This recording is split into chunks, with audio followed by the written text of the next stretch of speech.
That's awesome. How many calories do you burn in a race? So it's like 1,800 to 2,200.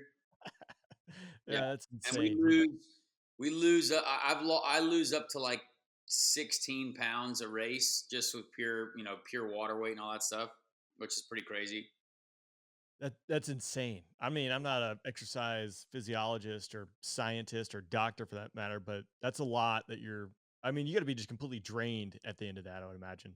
Yeah, I mean, honestly, I equate race like a race is a true battle. Like it is right now to our cars. Like it's a little bit surprising because we're still the aero screen that we have on the car and the new safety elements that we have are different for us. So we only did about like a few, not as many venues last year, obviously in the 2020 season because it was affected by COVID, but like some of the venues now, and the temperature changes, it's making things really challenging for us. I mean, you looked at one of the drivers who won in St. Petersburg, Colton Herta. They showed his hands at the end of the race, and there's like holes in his hands from blisters. And like, I used to get those. I don't get them anymore. But like, not only are your hands like peeling apart, you're getting blisters. Your my elbows are usually bleeding after the races. Like there's so much that happens that by the end of it, you're just like, all right, well, we made it. You know what I mean? And so it's hard to see many other sports that really do that much to you. You know what I mean?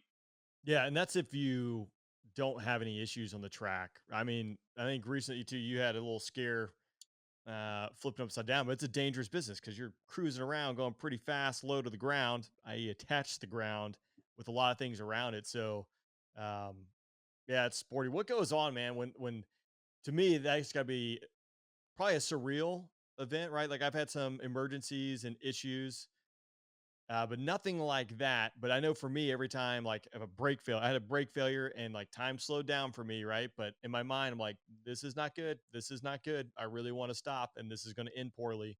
What's going on in your mind when that stuff's happening? Well, I mean, obviously, like we don't crash often for sure. Like we definitely have more days, on the track where it goes okay and you're not hitting anything Yeah. than off. Like I can count on one hand in the last decade how many times that I've had a crash, right? Which is great. But when it does happen, for some reason in my career, anytime I have had a crash, it's been quite extravagant and massive. So I don't know why that happens, and A it's a little showman. bit upsetting.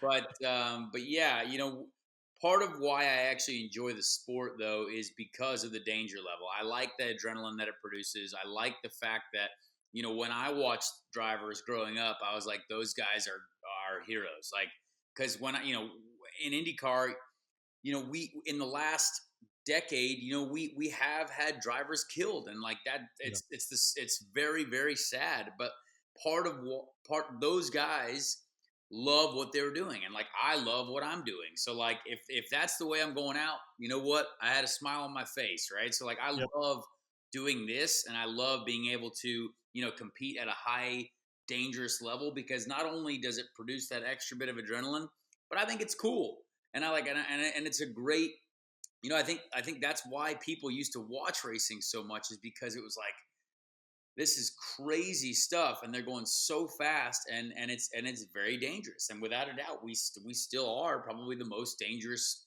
sport that's out there Yeah. but it's I mean it's been really enjoyable for me to be a part of, and it's been enjoyable to see the safety advances that we've had as well in the last decade.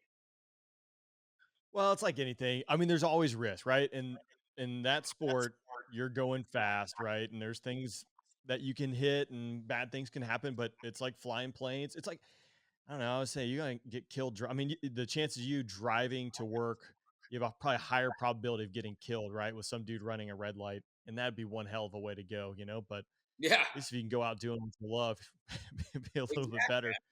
We have such a great team of people that are working on safety stuff though as well, that like I mean if you look at the progress we've made in the last 10, 15 years, I mean IndyCar has done such a great job. I mean we essentially have fighter jet canopies now, you know what I mean? So like Yeah. we've got stuff that is very very high level.